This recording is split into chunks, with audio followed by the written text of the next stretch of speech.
by Team FNATIC at cleaning that tower down, and now it's all up to Venommaster to be able to defend the second tower. Will he be able to do that? It looks like he's going to get some help. Oh, that arrow just missed Venommaster by a matter of millimeters. Now calling in emergency reinforcements now for bot lane. He's really worried about the next tower being pushed right now, but it looks like getting rid of these plague wards that are around, they are just kind of like sharking through the forest, maybe figuring, should we go for Roshan? But no, they're going to pull back. So many pings going off from both teams right now, and it looks like we have 5v5 possibly happening in the next few minutes. I like the way Venommancer's using these plague wards, just keeping on lookout, and you know, an early watch of this, but we have observer wards all around the place, so you know, Dai is seeing every single movement now of the fans, but where's he going? Windrun doesn't go to These Roshan, are instead running back to the high ground. They're sentry wards, by the way, sir. But we do see this going down right now, and look at that, man. Lich gets taken out. Now Razor's getting taken down from Husker, and it looks like we will see Tidehunter coming from the back, and it looks like Razor will be able to take him down. Moving in, it looks like Nature's Prophet, you know, really doing some nice damage against Razor. Where's Tidehunter? He pulls all the way back. Razor dies. Now it's up to Storm Spirit. He goes in there. He takes out Venommancer. He gets a monster kill, then gets taken out from Nature's Prophet. Nature's Prophet's gonna take down Tidehunter in a clear team. Oh, he's the only one left. Yeah. The fans score a pentakill, and Nature's Prophet indeed is the only one left. Everyone on Team FNATIC are dead. Lich is just now respawned. Lich was the one who melted first. I mean, he didn't even do any significant amount of damage. He just straight up melted and died. Looking at it, now that the fans actually won that engagement, they're not actually that far behind on kills. 15 kills for the fans, or the Radiant as we like to call them. 19 kills for Team FNATIC, the Dire. And it looks like now the only survivor, Nature's Prophet, will continue to push bot lane. And we saw that tower go down recently, so he's going to try to push all the minions back. Maybe even get a nice amount of farm, because getting farm will always help you get extra money. And if the lane is not contested, that will certainly be easier for him. Yeah. Only Nature's Prophet has seen the end of war, but for now everyone is back on the field. Some Spirit now just respawning, so you know, I think at this point it has got a lot more even than what it was at the beginning. I mean, it's 15 to 19 right now.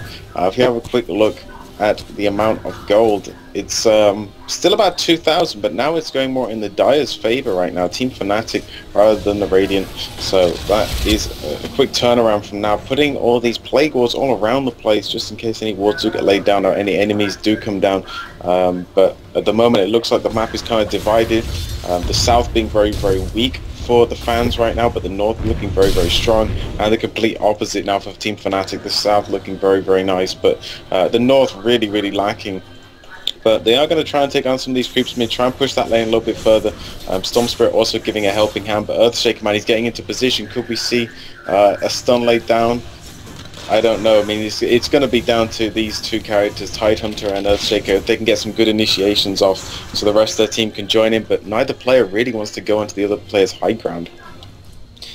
Well, you know, if you're on the high ground, you already got an advantage, and you know, we are going to see Earthshaker go down with stuns. If he was chased in that particular moment, he probably would have laid down a defensive one. We see another nice arrow laid down right on Venommancer here, but the Serpent Ward lays down right now, and wow, is she going to escape? Windrunner, she's going to go down, I think. She's taking a ton of damage. She's stunned. The Serpent Ward still doing an amazing amount of damage, and Nature's Prophet picks up the kill. Windrunner did not survive there. A great gank right there, executed by the fans. A very nice, you know, hex done exactly by Shadow Shaman, and he really knows how to lay those down. Lays down the hex, then lays down his ulti, and then does a ton of damage. And it looks like now mid lane is going to get pushed, and will Team FNATIC be able to defend their tower? Yeah, I mean, there's a lot of pressure right now. It's falling very, very fast. Tidehunter, I think, is going to have to try and get in there and get his ulti up and running. Razor in a bit of a bad position right there, but still does come back. It looks like the ultimate was used there for Lich, but you know, only bouncing off one right there. The fortification not going to help. That tower will fall down, and it looks like they've spotted Storm Spirit. He's out on his own right now. Oh, this is the worst time to be taking jungle creeps here. He's just going to get completely rampaged over if he doesn't get out of here soon, man. Look at Husker, man. He's on the hunt. Husker is on the hunt for those big spears of his. Oh, some more jungle creeps being taken down, and look at this. They're all on the hunt. Earthshaker, they're Husker, and Venomancer. They're going to find them, man. If they find them, then Storm Spirit, you know, he has the ability to escape, but not when he's turned into a chicken, and he's as good as dead. A great gank executed once again by the fans, and it just shows you how important wards are. If it wasn't for this ward over here, then the fans would have never known that the Storm Spirit was actually there. And the fans are catching up on kills. It looks like it's 17 to 19 compared to earlier where it was 15 to 19. So the fans haven't actually died since that last team engagement. And you know what? FNATIC seem to be in a little bit of a dire situation here, man. I mean, the fans have really turned this around for themselves. And now they're moving forward here. We do see awesome play from Nature's Prophet, throwing down those extra treelings, and we do see them going in. And it looks like they will take down the top tower. Razor goes in. He tries to do some damage here to Shadow Shaman, and it looks like Shadow Shaman is going to go and ward him up, take him down. Now everyone pulls back. Oh my god, the fans have turned down the late game metagame into their favor. Now we do see the bottom tower getting worked down here from Windrunner. He is moving in, and here comes a TP from Shadow Shaman and a stun against the tree. And it looks like we do see, here comes Nature's Prophet once again to really lower the plans here of Windrunner. Will we see more action here from Shadow Shaman? No, he's going to pull back. He knows he can't do too much. He takes a huge hit in the back, and it looks like we will see Shadow Shaman running away and getting taken out right now from Windrunner. It's up to Nature's Prophet here on the on the bottom. If he can handle this, then no, it doesn't look like it, man. He's taking some huge damage. It looks like Windrunner may get another kill, and here comes Earthshaker from behind. Dude, if those trees would have trapped Windrunner, she was dead. She was just gone, but just a few seconds right there stops him. Earthshaker does get hit with the stun, but he's going to be able to get back to the tower safely. So Windrunner, though, I mean, she got off with a kill. 2 would have been nice, but still, 1 is pretty good still. And it looks like Storm Spirit does take down Husker once again. So Husker not really having a great time right now, and Razor going to join the forces south. So that tower is definitely in danger right now. So over to Earthshaker to see if he can hold on to this and get reinforcements in time. And it looks like Venomancer is on the way to help out. Yeah, well, they need all the help they can get, because look at this. Earthshaker gets completely melted by Storm Spirit, and Windrunner, he gets taken out by Bot Tower. Bot Tower might even take some damage. We see a large amount of the spears struck down by Windrunner go down, all of the creeps before the Radiant do go down, and this tower might even go down. I mean, it's all up to Venomancer. He's trying to use his skills to be able to save the tower. That's not going to happen. The tower's going to go down. There's 4 people racing on it, and Venomancer, if he gets close, then he's going to go down as well. That was a sick move. Venomancer actually denying that tower, not allowing any money to come in from for Team FNATIC. Great play. Amazing play. Poor Leash gets taken down by the Serpents there. You know, didn't actually manage to come out to do some more attacks, but definitely a nice use of an ulti there. Husker going to start helping the cleanup operation with Shadow Shaman, but as far as it looks right now, it looks like the south for Radiant really is pushed back, and the north is equally looking bad for Team FNATIC right now. But I guess most of it's going to come down to this mid lane, and at the moment it's still not looking too good for FNATIC. I mean, they're down 2 towers, whereas the fans' towers are still standing at 2. And the kills, once again, still closing up that gap ever so slowly, 19 to 23 right now. So not that much difference. But I have to say, in the big team fights, it looks like the fans are getting much better trade-offs. But when it comes down to these small engagements, you know, FNATIC seem to be really smart about how they, you know, take them out and picking off the right targets as fast as they can. I mean, this is the 2nd time they've actually caught someone just blindly running through a forest. First they caught...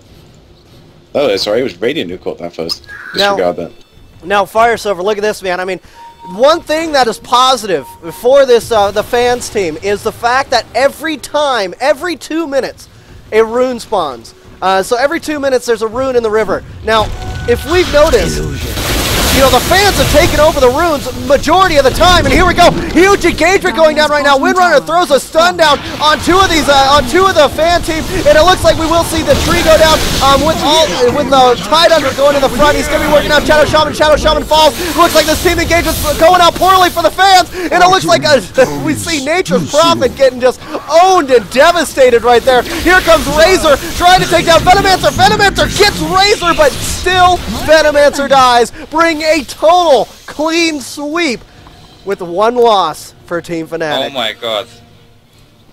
That's right, man. That was the best type of engagement Team FNATIC could have hoped for, and now they have a massive advantage on their hands. When you're 4 men up, and the enemy team has to respawn, look at it, they all have like 20 seconds to go, apart from Earthshaker, so they can now push the lanes. I mean, look at bot lane, there's no towers. The next tower is right next to the barrack, so if you take that tower down, then you're pretty much inside the base of the fans, of the Radiant. So Team FNATIC doing a fantastic job. I mean, now they're just gonna farm up and get a massive advantage, the money advantage. And looking at it right now, the Dire Team FNATIC are earning 41,000 gold compared to the 39,000 that the Radiant have. So that's a lot, man. That's the 2,000 gold difference, and it will make a difference when you're buying those items. I mean, now that we're going to the late game, you're really going to see those high tier items come into place. I mean, look at this. Even Shadow Shaman has a blink tag. He doesn't want to get caught off position. He's going to use that to escape if he has to. Yeah, Husker still farming up, trying to get as much gold as he can, but now we see Storm Spirit coming down here, taking out Earthshaker in just a few moves right there. He's now going to go straight into mid, help out what seems to be a nearly dead Windrunner right there, all running down the wrong way. That could be the end, but no. A Venom trying to get the kill off there, but will get taken down. A Windrunner once again, so sneaky, just manages to get out of there, and she's even going to come back to the fight and just try and get some more farms before having to heal up right now. Titans are also joining in, so at the moment the fans really can't afford to engage with Titans up as well, and all 4 of the rest of them with them. It's just way too hard, and this may mean that, you know, like you said earlier, the map is just going to be absolutely free for Team FNATIC. Yeah, it's going to be a really bad disadvantage for the fans. Right now, Husker is going to try to farm up in mid. Looking at top, it's a pretty free lane. I mean, I think top, the fans have really done a great job there because they haven't lost any towers, but the Team FNATIC have lost 2. It's like the opposite. The bottom lane, the fans have lost 2 towers, and now it looks like, you know, the mid lane, the more support one, of course, we might see some engagements there. And Tidehunter is just going to roam up, go to mid, and that will mean that 4 people for Team FNATIC will be mid, so we might actually see an engagement because both teams are massing up in that location. And let's see if they will fight over the creep. Right now there are no runes that have respawned, so both teams will not be headed in that location because there's nothing to acquire in that aspect. Absolutely, it looks like we do see the creeps getting cleaned up, and you know what, you're absolutely right, we should see a team fight here very soon, but look at this. Everybody cloaks up and moves in, and my god, man, they're getting ready to go. The illusion rune is up and going. It has been 2 minutes, and it looks like we will see FNATIC moving around the background. Oh no, Husker! He gets caught off guard. He gets stunned by Windrunner. Here comes Razor to throw down that awesome damage, and it looks like he will take down Husker right away. Now moving up here, we do see that Stormrunner is moving in, taking out some more, and two of them have fallen. It's like the fans are just getting beat up at this point. Well, Team FNATIC is a professional team, man. Their late game is bound to be better than the fans, and a pentakill goes down once again. Team FNATIC only losing 1 person, that's Lich. And now it's all down to Team FNATIC to finish this by taking down as many towers as they can. Mid tower is getting completely demolished by Team FNATIC. Team FNATIC using Storm Spirit and his hallucinations to be able to kill down and take down and snipe down that tower. And now the second tower will be priority as well. So Team FNATIC doing an exceptional job, and I'm actually surprised that they haven't gone for Roshan. No one has at this point. I mean, they're up 4 players, they can really go for it right now. Yeah, now Titans are going to take a small trip now to the secret shop. He's going to get his arcane boots down. So it looks like it's going to give him some nice mana regeneration every now and then. Now Razor pulling back as well. Windrunner still just farming up, pushing these lanes back right now, as it has been pushed for quite a while right now. And more creeps will lead the charge, and the rest of the team really just trying to get some more money by taking down all these little creep things in the jungle. I forgot the name. Creep camps, that's what I was looking for. And our teleport north, Shadow Shaman going to jump up here. An arrow just goes straight past as he finishes the teleport. but it looks like Windrunner going to pop off to the shop and maybe try and push this all the way to the tower, but Shadow Shaman is there to clear up anything that comes down there, and Earthshaker's got to be careful.